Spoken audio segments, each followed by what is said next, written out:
Hello guys, welcome to my YouTube channel Rashmi's blog. আজি মই বনাম কচুৰ খাৰ। তাৰ কাৰণে লাগিব কি আমি চাও আহক।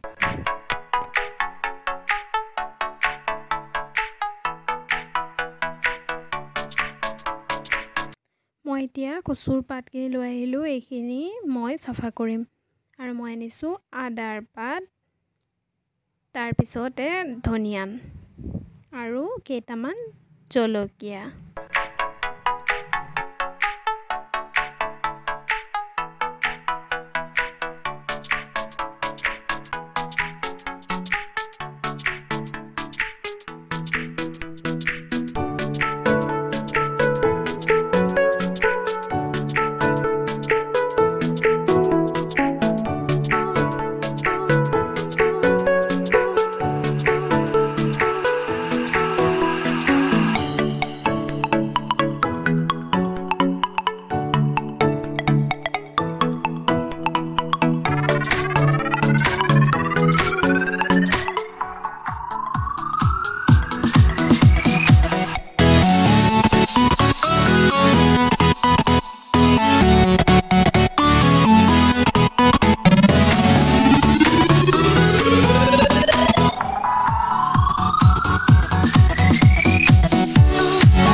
এইখিনি মই এইখিনি ধুম এতিয়া আৰু ধুই সৰু সৰুকে কাটিম।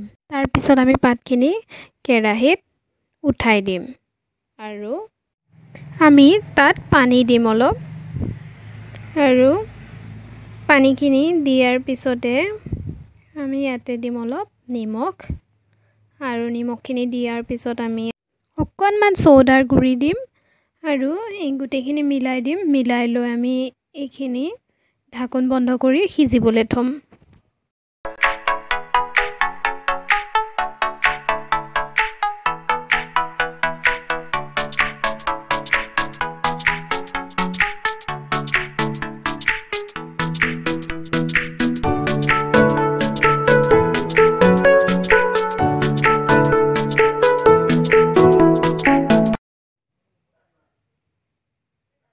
এইখিনি ভালদৰে উতলিয়ে গৈছে আৰু আমি তাতে কেঁচা জলকীয়া কেইটা দি দিম আৰু এইকেইটা দি আমি ভালদৰে সিজিবলৈ দিম। ইয়াৰ পিছত আমি চামুচেৰে এইখিনি ভালদৰে লৰাই দিম যাতে শাকখিনি মিলি যায় কচুৰ।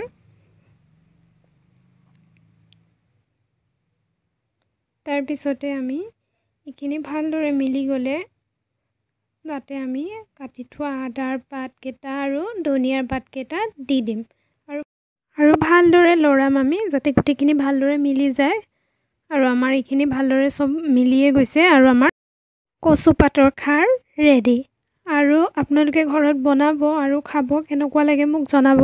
আৰু যদি আপোনালোকে মোৰ ভিডিঅ'টো চাই ভাল পালে তেনেহ'লে মোৰ ভিডিঅ'টোত লাইক কৰিব, কমেণ্ট কৰিব, শ্বেয়াৰ কৰিব আৰু লগতে মোৰ চেনেলটো ছাবস্ক্ৰাইব কৰিবলৈ নাপাহৰিব। ধন্যবাদ।